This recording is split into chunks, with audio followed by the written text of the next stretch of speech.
Scott Faughn. Morning, sir. Thanks for coming in. In studio, this is a big deal. How surprised were you at this report? Not 1 ounce. Not one bit.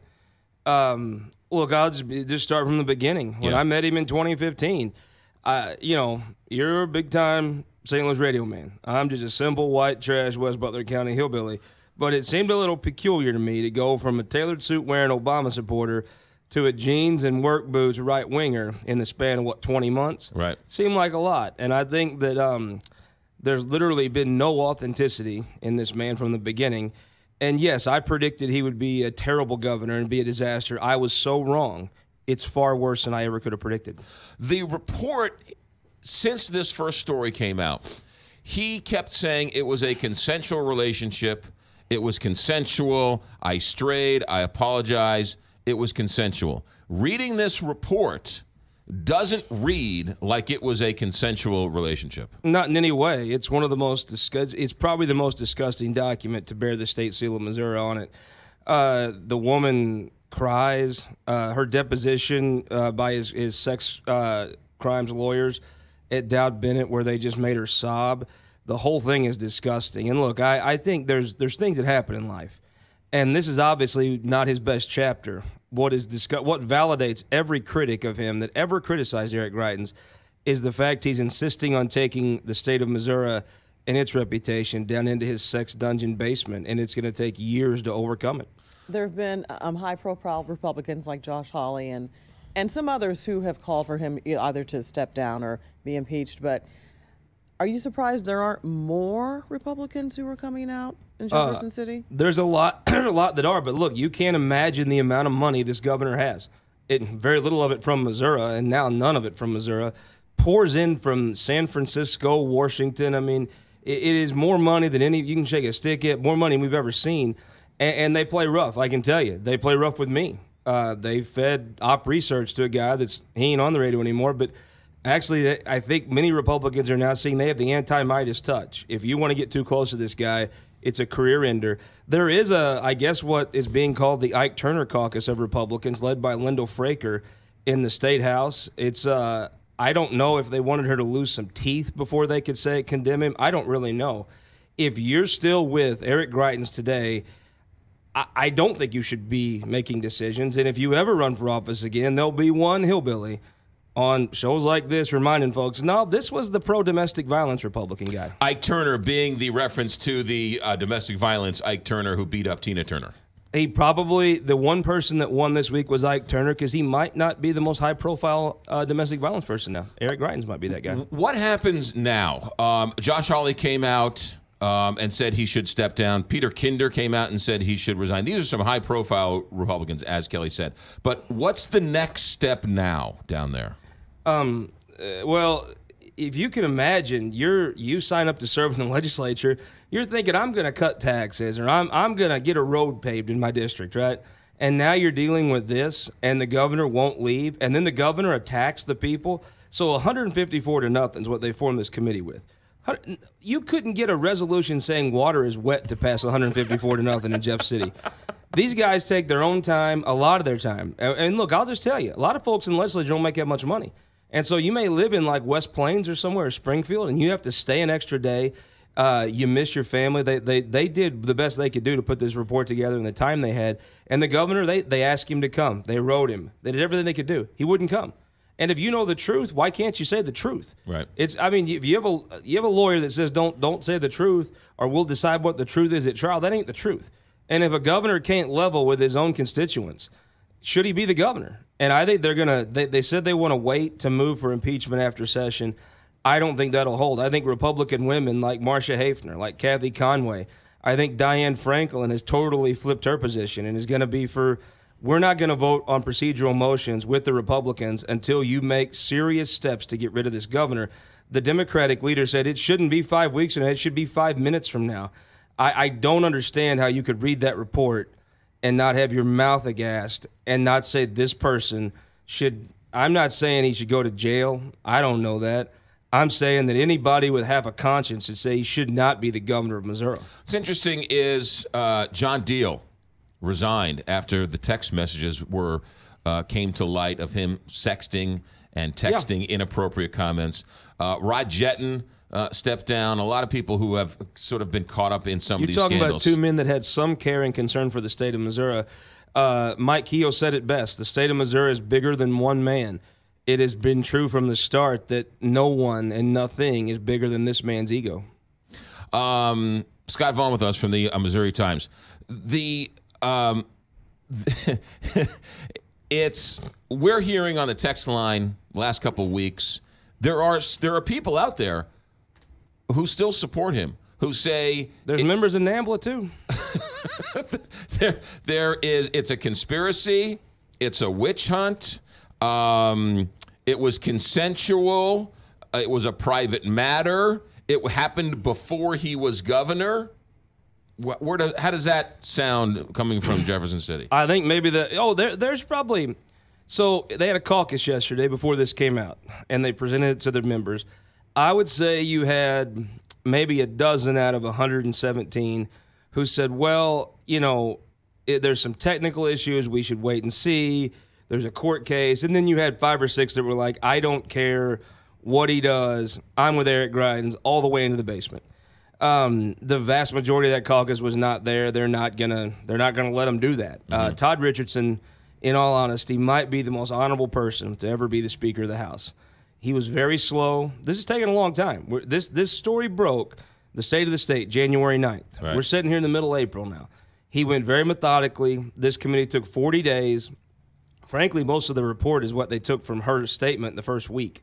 I think that there are some that they'll find technical reasons. Again, you got people that are hunting for jobs. You have people that are tight with different consultants. It is scary to go against these people. They hit back. I can tell you firsthand. Right. But you go home. How you gonna go to church and look? How you gonna look your daughter in the eye? How you gonna go home and explain to your wife while you support this being in the highest office in the state of Missouri? If you can do that, you got a bigger gut than me and McGraw, as you can see. I got a pretty good-sized gut. Do you think he's done politically? Oh, God, yes. I don't know that he could get elected president of the Lions Club. I mean, here's the thing. If he would have, when this came out, or even, when he actually got charged, instead of saying, oh, this is Kim Gardner and Skeletor and Cobra Commander and Swaros, all picking on poor little me. If he'd have said, you know what, I need to focus on my family and my trial, I'm going to step aside, I'm going to go away. My sense is that probably some of these things died down. This report's never out. And there's people that even like myself that were critics said, well, at least in the end, he cared something about the state. He had something bigger than himself. After he sat there, and now he won't even call the Speaker of the House back. The Speaker's been trying to call him to talk to him about this. I don't know what that conversation was going to unfold, but he's tried to call him. Won't even call him back.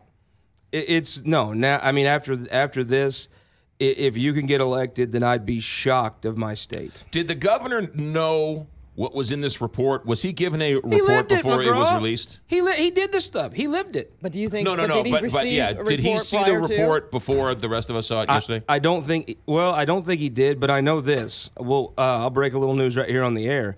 There was a deposition for the guy in question, and at that deposition there was an unredacted transcript of his testimony before the House committee.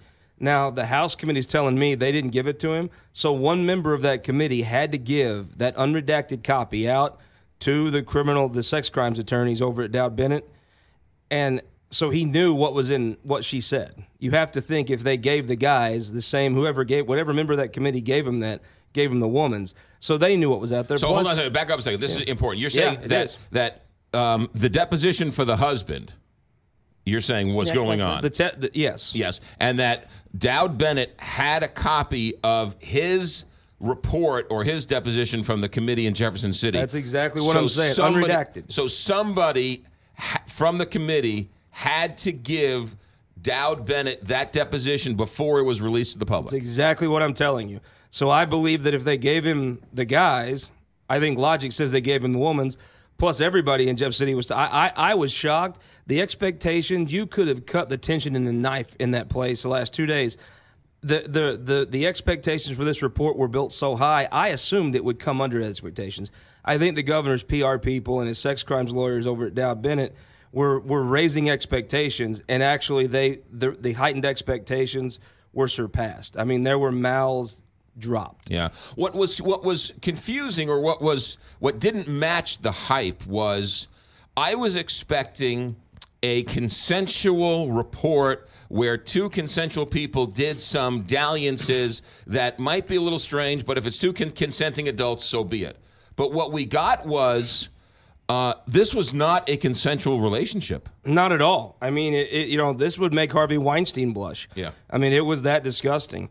And here's the thing. He was asked by a radio guy. He was asked by a TV guy. He was asked by David Lieb and Summer Valentine of the AP.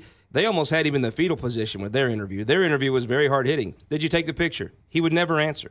Would never answer. That wasn't even under oath. That was just with a reporter's recorder going. Right. It boils down to this, three things. Did he hit the woman? You can believe him or you can believe her. Did he take the picture? You can believe him or you can believe her. And did he steal the fundraising list, which I think is going to be the biggest thing.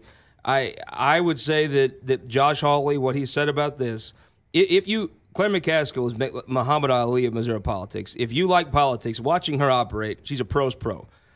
If you wondered if Josh Hawley could stand toe-to-toe with her, which I did, which any reasonable person would, she's the best.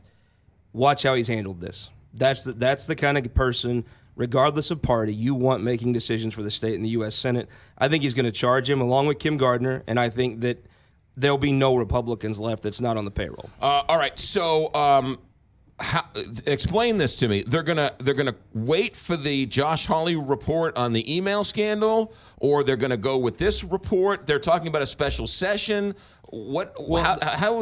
If they're talking impeachment? What's the next step here? If you were Greitens, he did this real arrogant video last year when the legislature left. I'm calling the legislature. I'm canceling their vacations. They're gonna get back to work, right? If you need it, it's on his Facebook page. I saved a copy in case it ain't there today.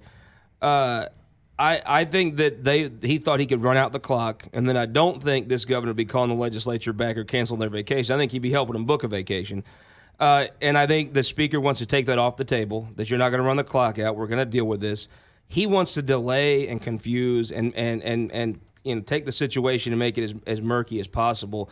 I think that their initial plan was to try to finish their session and then deal with this. I don't think they'll be able to do that. I think that when 6 million Missourians elected Josh Hawley, the top lawyer in the state, he said there is impeachable offenses in here. He should be impeached if he won't resign. I think that the women in that caucus are not going to stand for allowing 5 more weeks of this circus. Imagine if you're looking at coming to Missouri and you're a company and you look at the paper today. You're at the airport walking by the paper. Is that really where you want to be?